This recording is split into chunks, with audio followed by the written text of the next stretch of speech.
रमेश जी अपने पुराने स्कूटर में किक मार रहे थे। वह स्टार्ट नहीं हो रहा था। इधर ड्यूटी पर जाने के लिए देर हो रही थी।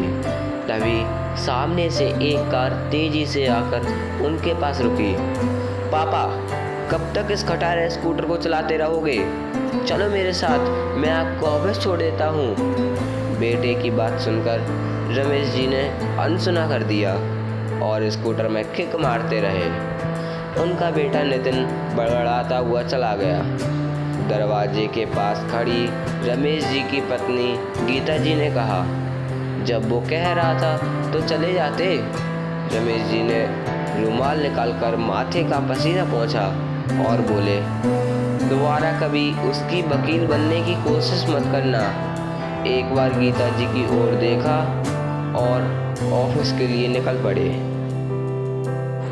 अभी 2 साल पहले ही नितिन की शादी की थी।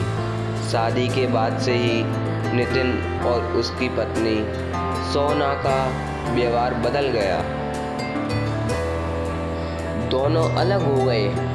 वो तो अच्छा हुआ रमेश जी ने बेटी की बात मानकर जॉब नहीं छोड़ी, वरना आज भूखे मरते।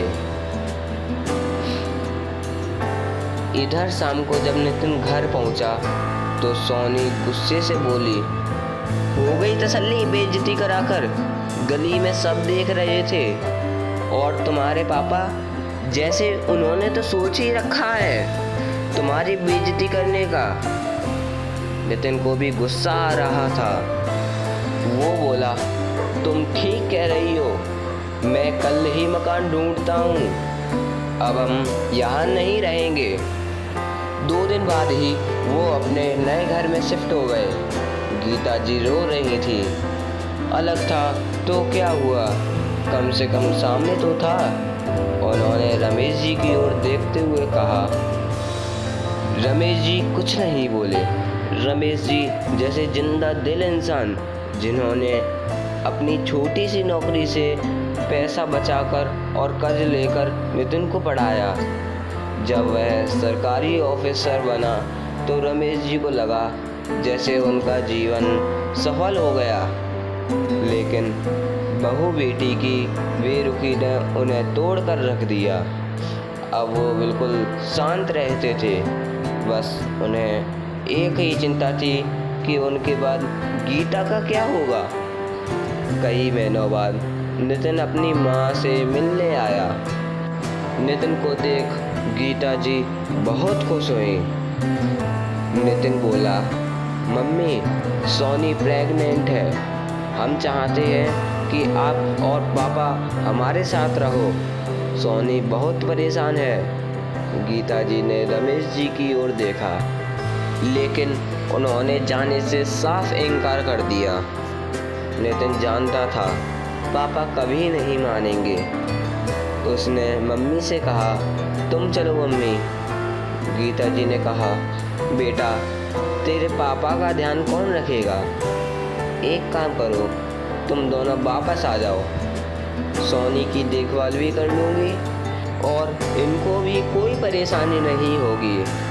तभी रमेश जी ने लगभग चिल्लाते हुए कहा, इसका पोर्शन मैंने किराए पर दे दिया है। 2 दिन बाद वो लोग आ जाएंगे। इसके लिए अब यहाँ कोई जगह नहीं है। पापा की बात सुनकर नितिन निराश होकर चला गया। गीता जी रोने लगी। रमेश जी ने कहा, कल जब इनका मतलब निकल जाएगा तो ये फिर रंग बदल लेंगे।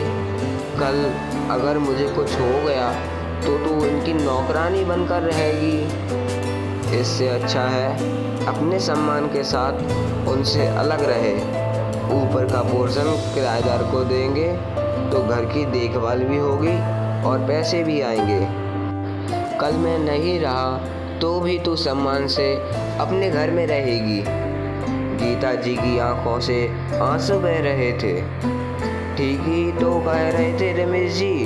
एक तरफ उनका बेटा जो बस अपने फायदे के लिए उन्हें ले जा रहा था, और एक और उनके पति जो मेरे लिए अपने मरने के बाद भी मुझे कोई तकलीफ ना हो इसका इंतजाम कर रहे हैं। उन्होंने आंसू पोंछकर कहा, आप ठीक कह रहे हैं, जो अपना होता तो हमें छोड़कर कभी नहीं जाता। आज से नई जिंदगी की शुरुआत करते हैं, जहां बस हम दोनों एक दूसरे का साथ निभाएंगे। यह सुनकर रमेश जी के चेहरे पर कई साल बाद आज मुस्कुराहट आई थी। अगर आपको कहानी अच्छी लगी हो तो हमारे वीडियो को लाइक करें और चैनल को सब्सक्राइब करें और कमेंट में लिखें जय श्री राम।